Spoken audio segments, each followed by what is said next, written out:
People are yearning for information, having the opportunity to encourage people and to educate people and inspire people. It's amazing to be able to say we'll carve out time to take care of ourselves. There's something for everyone. Susan Orlean is a journalist and best-selling author of The Orchid Thief and The Library Book. She has been a staff writer for The New Yorker since 1992. And has contributed articles to many magazines, including Vogue, Rolling Stone, Esquire, and Outside. Susan is a stupendous researcher and writer who has the ability to make virtually any subject interesting. Tricia and I had the privilege of meeting Susan most recently at the National Celebration of Reading, where she read from her most recent book, The Library Book. Welcome, Susan, to Health Gig. Thank you. I'm so happy to be on the show with you. You grew up in Shaker Heights, Ohio, the daughter of Edith and Arthur, which, by the way, are the most wonderful names. Dora said she wants to use those names. I do somehow. I want to name somebody, Edith and Arthur. They're great, and they've sort of aged well. Yes, they're great. What kind of upbringing did you have in Shaker Heights, Ohio? You know, Shaker is a really interesting community. It's a beautiful, beautiful place. It's also a community that emphasized and practically worshiped education. So the school system was really exceptional. It was also a very progressive community that integrated the schools voluntarily in the 60s. So even though it's an affluent community, and in this country, you would instantly assume that means it's an entirely white community, but actually the school that I went to was really integrated, and I feel very lucky. I had an unusual educational experience because of that. You know, my dad was a real estate developer and had his own business, and my mom worked in a bank from the time I was 5. So I also had the unusual experience in that era of having a mom who worked. Yeah. And I think that definitely had an effect on me. I mean, most of the moms I knew didn't work. But my mom, she didn't work full time, but from the time I was really young, she had a job and took it very seriously. And I think that was something of an inspiration for me, or it just affected me from the time I was very young, the idea that women would work and have a life outside of their home, as well as she was an incredibly domestic person. I didn't have a lick of food that wasn't homemade until I was in college. I mean, my mother was a crazy baker and cook, and definitely a superwoman in a lot of ways. I don't quite know how she did it. I sort of marvel at it even now when I'm trying to navigate the world between my work life and my domestic life. And I think, how did my mom do this? She was amazing. I have a brother and a sister. I'm the youngest. And I kind of love that position of being the youngest kid, I have to admit. My sister's 2 years older than me, and my brother is 2 years older than her, so we were kind of evenly spaced. We traveled a fair amount, especially around the U.S., which was a wonderful part of my childhood. We did a lot of road trips.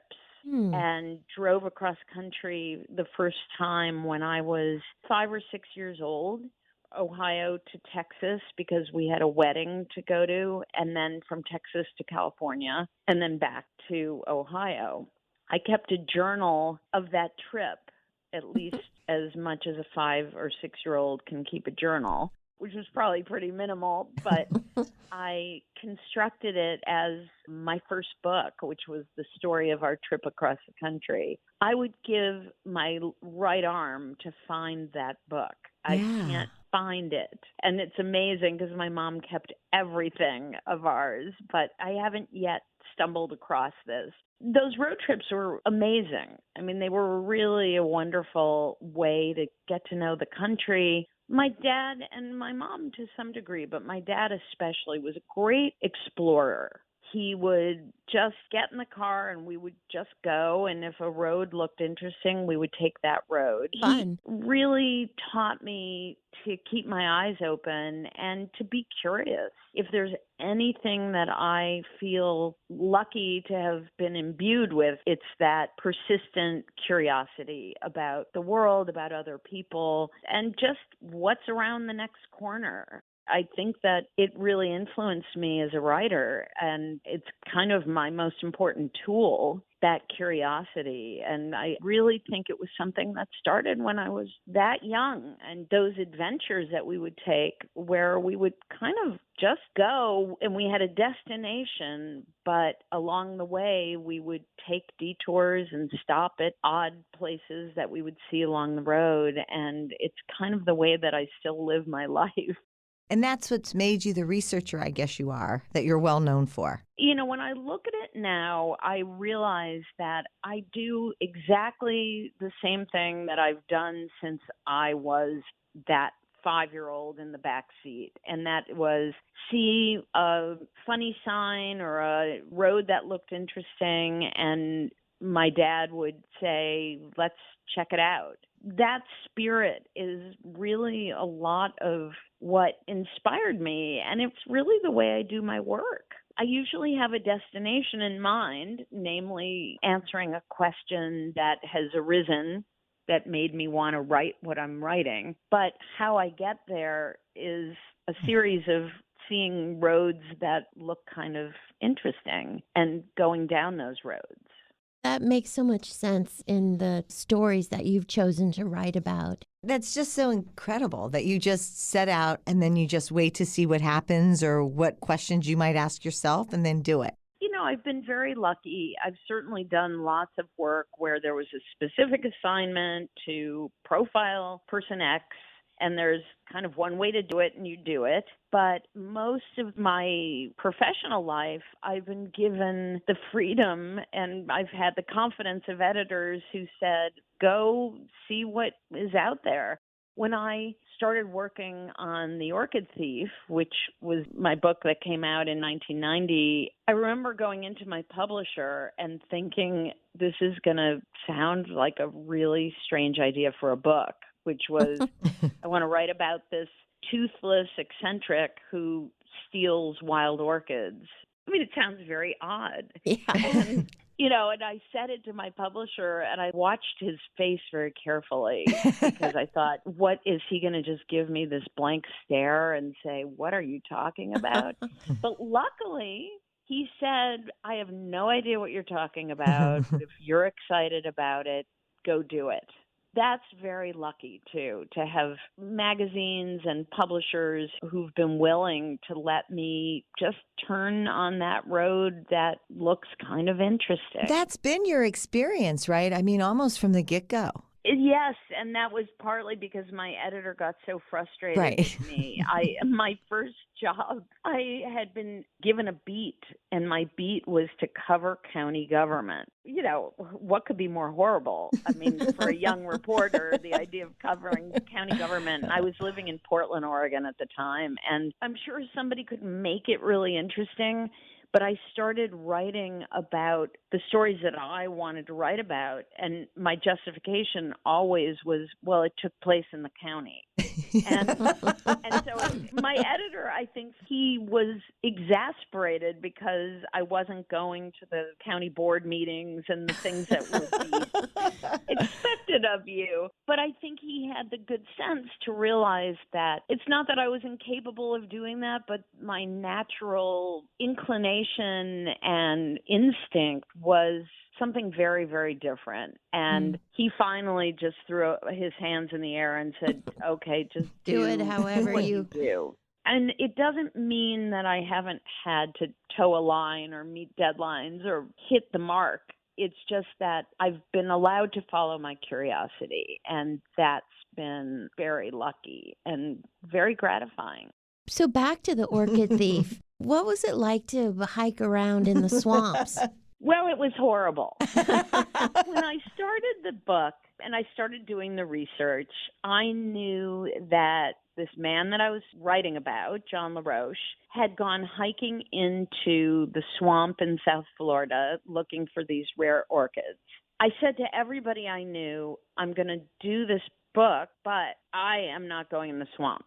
I mean, I will read about it, I'll interview people about it, but I am not going in the swamp. And then a few weeks later, when I was waist deep in the swamp, I thought to myself, how did I get here? And that's the amazing thing when you're reporting is you often do things that in your personal life you would never do. I mean, I remember standing on the edge of that swamp for the first time and having to step in. And this was, That's scary. The water was black. There are rattlesnakes, there are alligators. It's just filled with critters and stuff. And I thought, I cannot believe I'm doing this. I just took a deep breath and stepped in. After I'd finished the book, I went back with a friend. I pointed to the swamp. We were driving through the Fakahatchee Strand, which is the state preserve in Florida. He said to me, be honest, you didn't really walk in there, did you? Because when you look at it, you think, no way would you go for a 5-mile hike in this swamp. I looked at it, and for a moment, I thought, did I really do that? Because, boy, I sure wouldn't do it again. But I ended up going into the swamp for these long, many-hour-long hikes. I think I went in 5 times. Each time, midway, I would have a moment of utter panic, thinking, I've got to get out of here. And there's no way to get out. I mean, there was one time when we had hiked in pretty far, I thought, I have to get out of here. It was almost claustrophobia, which is funny because you're out in the wilderness, and yet the feeling was this claustrophobia of thinking, I have to get out of here immediately. And I was with a park ranger, and he said, well, there isn't a way to get out immediately. The only way to get out is for you to walk out, or for me to carry you, and then I have to walk out. And I calm myself down. It was fascinating, and I'm thrilled that I did it. I mean, swamps are amazing places with every life form imaginable, and they're pretty extraordinary. But it's not the place that I would choose to hang out.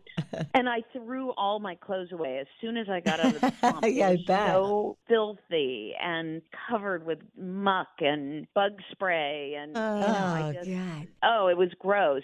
Was there ever a part of you that thought that would have been Meryl Streep in there?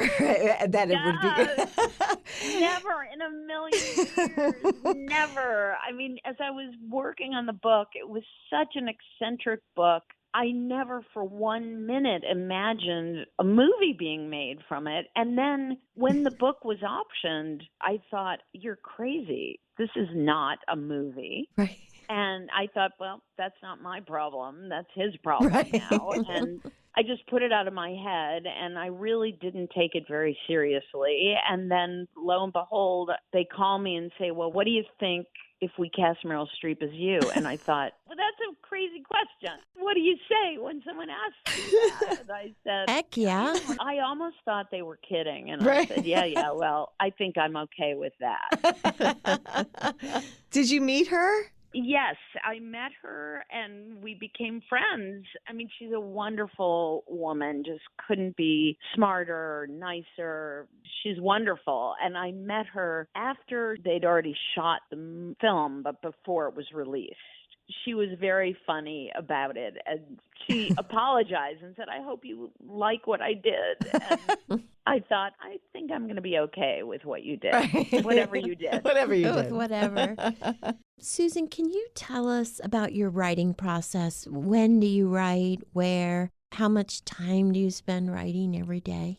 My schedule, because I'm writing from research, unlike maybe a fiction writer who might write every day, I would say 70% of my time is spent out doing research, reporting, interviewing. So I'm not writing every day. When I'm done with my research, though, I write every day. I have a little writing studio that's just 200 feet from my house but it's important to me that it's a separate little building. I write from usually about 10 a.m. I don't have a specific amount of time I write. Instead, I have a specific number of words I like to write each day. My goal is to write 1,000 words a day. If I accomplish that in an hour, which is impossible, but if I were to accomplish it in a couple of hours and I decide, great, I can stop for the day. If it takes me all day and into the night, I really try to stick to that 1,000 words. It's important, I think, to have a very concrete goal when you're doing something that's really very abstract, like writing. It's really helped me. It's really been an important way for me to just do bite-sized pieces of work. And 1,000 words is a pretty ambitious number in a day. And there are days where I don't make it, but I really look toward it. And if I hit 1,000 words, it's this great sense of accomplishment. I've written in many different environments. I've written in an office. I've written in a coffee shop. I've written in the library. I'm really not that fussy about the environment, but I need to have my notes with me. So having a separate little space in my house that nobody else uses, it works really well. But I've written in hotel rooms. I wrote a lot of the Orchid Thief, in fact, in hotel rooms because I was traveling a lot. I actually loved it because there are no distractions. There's nothing else to do in a hotel room. You can't go clean the kitchen or reorganize your closet. I mean, there's nothing there. It's a very neutral space. I know some people who, when they're on an intense deadline, will go stay in a hotel just to be in a place like that where there's absolutely no temptation to do something else. Mm-hmm. You know, when you're on a deadline, your closets will be so organized, your house will be so clean because every possible household chore becomes the siren call. It's so true. You suddenly think, I've got to colorize my books on my bookshelf. Yeah. Or I've got to switch my closet from summer clothes to winter clothes. I mean, it's crazy. It's weird. And being away from home is actually often a great place to be. But, you know, that's not always possible. So you've got to develop some amount of discipline. I like to write whenever I'm writing, ideally from the first word through to the last. So I like to write in the order in which it will be read. It feels more organic to write as if I'm telling a story. And that feels like it needs to begin at the beginning and move through the arc of the story to the end. So when you're finished writing for the day, do you put the book away or do you think about the book the rest of the day, or how does that go? It's not in the front of my mind, but when I'm working on something, it is constantly churning in the back. I'm never not thinking about it, but a lot of that thought is on a subconscious level. But I know that it's happening because when I sit down the next day, I'm often ready to go right away. And I think, wow, I guess I was working this out in my mind when I wasn't sitting in front of the computer. And what I like to do when I'm away from the work is to do something very, very different. I love to garden. I love to cook. I like to do something physical, but it's almost as if it lets my mind keep working on the book. While I'm sitting there gardening and focusing on weeding, it's almost a meditative kind of state of mind where it doesn't require deep thought to weed a garden. It's very absorbing, so it's a kind of way to relax while the deeper part of my brain is still at work. That really makes sense. And, you know, as we do here at Health Gig, it's kind of, we talk about what keeps us healthy, mind, body, and spirit. So it sounds like that is a meditative practice for you in a way. I think that doing something physical, doing something very absorbing, but not intellectual. That's not to suggest that gardening or cooking or going for a run, it of course requires your mind, but it's a different I mean, I love to read, but reading is too similar to writing. Yeah, right. So it's more, I think, a better balance to do something that absorbs you in that other way. I mean, cooking is great in that way. There are a set of instructions you're following. There's a lot of precision and it's physical, but it allows the deeper part of your mind to be detached. I think that your mind has all of these different levels, and relieving some of the pressure on that deep thought, it's just a great way to balance out that work of sitting in front of a blank page and creating. If you weren't a writer, what do you think you would be? I've often thought about that. When I was in high school, I had a brief moment of thinking that I wanted to be an urban planner because I love thinking about how cities work and communities work. And frankly, it's not that different from what I do with my writing, but it was just a different approach to it. I think it's something that I would still find kind of interesting. My father discouraged me. I think as a real estate developer, urban planners were kind of the devil. So it was something where he said, no. He wanted you to be a lawyer, I thought I read. He really wanted me to be a lawyer, and he was a lawyer, and he practiced when he had first come out of law school and then became a developer. But he believed that legal education was just a good thing for everyone to have. And he persisted in the idea that I should go to law school, even after I had published several books. And he said to me at one point, it's not too late for you to go to law school. And I said, Dad, you know what? I think it's too late. I really do. It became this hilarious thing. I thought, what are you saying? I've published 3 books already, and you're telling me I still need to go to law school. He really believed that it was a good thing for everybody to do. Yeah. And I said, well, I don't really want to be a lawyer, so why don't I kind of skip those 3 miserable years of law school? Susan, what is your favorite book or article that you've written? And also, what do you consider your greatest failure? I traveled with a gospel group down south and wrote about their life on the road. And it was a revelation in so many ways, so rewarding to kind of step into a subculture to which I would have never had access. And to try to describe the rhythms of that life and the people involved, and to try to write the story in the most musical way I could imagine, because it was all about music. And it remains to this day probably the piece that I'm proudest of. What's the title of it? It's called Devotion Road, and it was in the New Yorker. Now I have to admit I don't remember what year it was published, but it's also in my collection, The Bullfighter Checks Her Makeup. And it really combined everything that I care about as a writer. This impulse to go down the road that maybe hadn't been obvious, and have it open into this very rich, wonderful, fascinating, engaging universe. I'm really proud of that. My greatest failure, wow.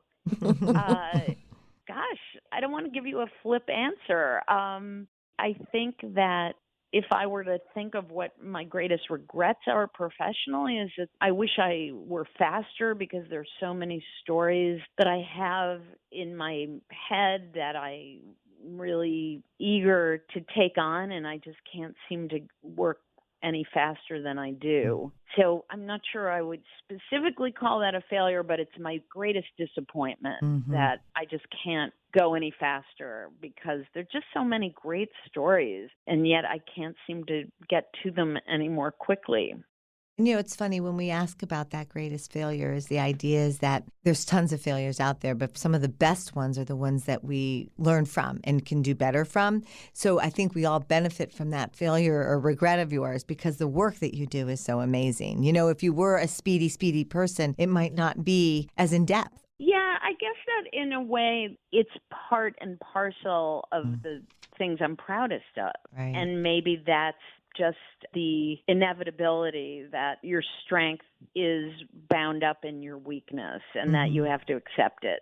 I'm not fast, but I'm really thorough, and my books take me a long time. You know how your DNA, certain chromosomes are paired, and I feel like the things you're proudest of and the things you're most disappointed by often are paired in that same way. Susan, we love The Orchid Thief and all your books, but what's one book you think everyone should read? The list is vast, of course, but I think everyone should read The Odyssey. It is not only the template for so much literature, it's also something that really addresses the fundamental questions of life. The idea of the journey, the challenges, the temptations, the obstacles in the path that any of us takes. I don't think anybody ever addressed it more fully and more eloquently than Homer did in the Odyssey, and that's why we're still reading it centuries later. I think it's a wonderful bedrock for not just in a literary way, but in a philosophical and spiritual way. Do you have a favorite quote? I do. I mean, again, there's so many wonderful quotes, but this is the Tikkun Olam. It's from the Talmud. Do not be daunted by the enormity of the world's grief. Do justice now. Love mercy now. Walk humbly now.